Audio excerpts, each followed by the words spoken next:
Dios te bendiga. Gracias por preferir este espacio Milla Extra con Joel Castillo. Dios bendiga de manera poderosa, de manera muy especial a toda esa gente que está conectada en esta hora. Qué bueno que el Señor nos da el privilegio de poder estar aquí para conversar de la gloriosa palabra del Señor. Yo espero que tu vida sea bendecida. A veces mientras ministramos hay gente que es sanada, hay gente que es liberada. Así que Dios puede tener una palabra de bendición para tu vida. Les hace compañía su hermana y amiga Josefa Castillo. Por la gracia de Dios ministramos la palabra del Señor. Y tenemos un tema interesantísimo el de esta noche. Hoy iniciamos con este gran tema, Dios, su existencia y su llamado. Aleluya, gloria a Dios. Este es un tema que reviste vital importancia. Claro que sí. Sí, Dios, su existencia y su llamado es un tema relevante. Es un tema que trasciende a lo trivial y cotidiano, a lo pasajero, a lo efímero. Hablar de Dios y de su existencia es hablar de algo que va más allá de la muerte. Sí, Señor. Y es que la Biblia, la Sagrada Escritura, da por sentada la existencia de Dios. Parece como paradójico, parece como controversial. Tú no vas a encontrar en la Biblia, la Sagrada Escritura, una presentación literal, descriptiva, explícita de lo que es Dios, sino que la Sagrada Escritura da la existencia de Dios por sentado. Creo que casi todos conocemos cómo inicia el libro de los comienzos, Génesis, que comienza refiriéndose a Dios, pero de una manera comienza en el principio, creó Dios los cielos y la tierra. O sea, está dando por sentado que Dios es real y que Dios existe. Y en este momento, en esta hora, me propongo a que analicemos evidencias bíblicas y argumentos científicos que corroboran afirmando la existencia de Dios. Claro que sí. Y es que Dios se revela a la humanidad de diferentes formas. Dios se revela de manera indirecta y de manera directa a la humanidad. Tenemos aquí el Salmo 19, que es una porción bíblica que impacta la vida de los oyentes, la vida de los lectores. Y aquí aparece el primer elemento que describe la existencia de Dios. Está hablando de qué cosa? Está hablando de la naturaleza. El Salmo 19 dice, los cielos cuentan la gloria de Dios. Los cielos cuentan la gloria de Dios y el firmamento anuncia la obra de sus manos. ¡Qué maravilla! ¿Verdad que sí? ¿Has contemplado alguna vez el cielo estrellado? ¿Has contemplado alguna vez los mares, los ríos? ¿Has contemplado las constelaciones, las estrellas? ¿Te ha detenido a contemplar la inmensidad del universo? Recuerdo uno de mis nietos que cuando más pequeño se deleitaba con su papá observando la luna y las estrellas. A veces a la gente no le da tiempo para contemplar y disfrutar la belleza de la naturaleza. Podríamos pensar en la velocidad de la luz. 299.800 kilómetros por segundo. Así corre, así avanza la luz. Aleluya. Y podríamos contemplar el cielo, las estrellas.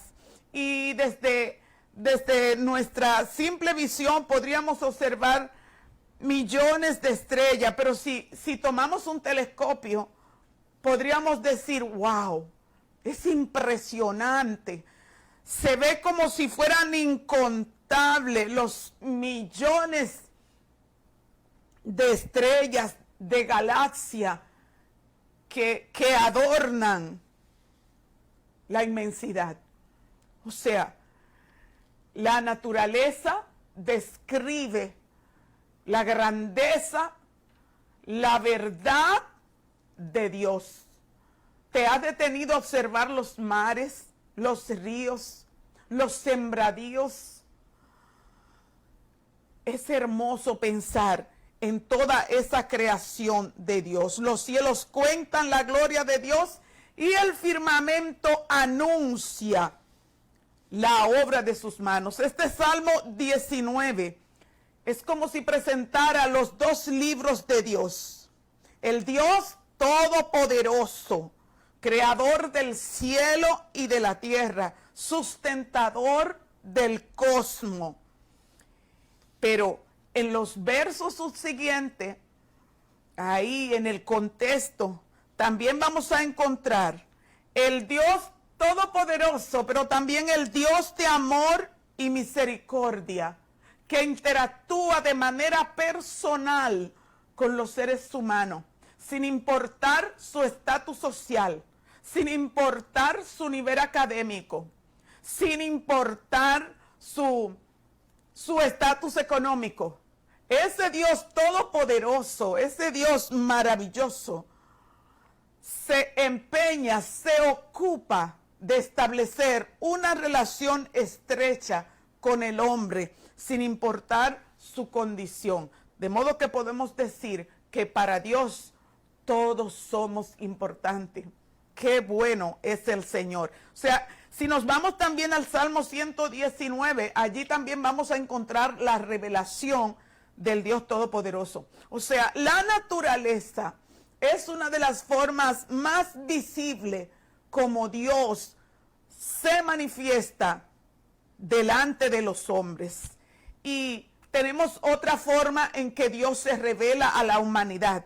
Es a través de la Sagrada Escritura, a través de la Biblia. 2 Timoteo 3:16 dice, toda la escritura, y escritura allí está con mayúscula, dando a entender que es a la palabra, a la Biblia, al libro de Dios. Toda la escritura es inspirada por Dios y útil para corregir, para enseñar, para instruir, para redarguir, a fin de que el hombre de Dios sea enteramente perfecto para toda buena obra. O sea, también las Sagradas Escrituras dan testimonio, revelan a nuestro Dios. Y algunos han dicho, bueno, pero la Biblia es un libro que fue escrito por el hombre, fue escrito por los hombres, a los que yo siempre respondo, mi modo que fueran los burros que escribieran la Sagrada Escritura. Dios escogió hombres que se apartaron del pecado y que se dedicaron a tener una íntima comunión con Dios y una vida de integridad, y Dios sopló en ellos, Dios lo inspiró para que escribieran sus mandatos, sus lineamientos y sus deseos de establecer una relación estrecha con el hombre. Y es que toda la creación, el propósito principal de toda la creación, llámese de los ríos, de los mares, de las estrellas, de los seres humanos, es que todos llevemos gloria y honra a nuestro Creador. Ese es el gran llamado, como dice el apóstol Pablo en 1 Corintios 10:31. Si coméis o bebéis o hacéis otra cosa sencilla cualquiera, hacedlo todo para la gloria de Dios. Y qué bueno cuando podemos instruir a nuestros hijos, que también ellos en su desarrollo y en su crecimiento vayan teniendo pendiente, tengan siempre ese principio bíblico de que toda su vida, todas sus actitudes deben llevar gloria a Dios, deben agradar al Todopoderoso. Y tenemos la tercera forma en que Dios se revela al hombre. la tenemos aquí colocada como en último lugar, pero no es menos importante. Y es que Dios se revela al hombre a través de su Hijo, a través de Jesucristo. En la Escritura fueron los profetas, mucho antes que Cristo viniera a la tierra, mucho antes que Dios se revelara al hombre a través de su Hijo Jesús. Los profetas habían escrito las cualidades, las características que tendría el Hijo de Dios al nacer. Por eso los hombres de aquella época pudieron identificar que aquel bebé que nació de una virgen era el Hijo de Dios, porque todos los detalles estaban descritos de manera lujosa, estaban descritos por los profetas en la Sagrada Escritura. Y es cuando la palabra reza en el Evangelio de Mateo, ¿verdad? He aquí que una virgen concebirá y dará a luz un niño y llamará su nombre Emmanuel, que traducido es Dios con nosotros, o sea, Dios revelándose a la humanidad. Y dice, y también llamará su nombre Jesús, porque Él salvará a su pueblo de su pecado. Así que hemos citado en esta ocasión, ¿verdad?, 3 formas de Dios manifestarse al hombre: a través de la naturaleza, a través de la Sagrada Escritura y a través de su Hijo amado. Ahora bien, podríamos también citar ciertos argumentos científicos que aseveran el hecho de que Dios existe y de que Dios es real. Podemos referirnos al argumento ontológico. Y se empeña en describir este argumento ontológico, este anciano que se interesaba tanto en el estudio y en profundizar en las enseñanzas, Anselmo, así se llamaba. Y el argumento ontológico consiste en concebir la idea de un ser perfecto y supremo, Dios, un ser perfecto y supremo, más grande que todo. Y esto defiende la idea de que Dios no podría entrar en la mente del hombre si la mente no tuviera en el origen de Dios. O sea, yo creo por lo que entiendo. De modo que alude al soplo divino. Nadie puede defender lo que no tiene, nadie puede defender lo que no conoce. Entonces, esto alude al soplo divino de Dios. Aquel muñeco de barro, según el libro de Génesis, aquel muñeco de barro, Génesis 2:7, dice que Dios sopló en la nariz de aquel muñeco de barro y ese soplo convirtió al hombre en un ser viviente. De modo que esto registra que hay un espacio en el interior de cada ser humano que es para Dios ocuparlo.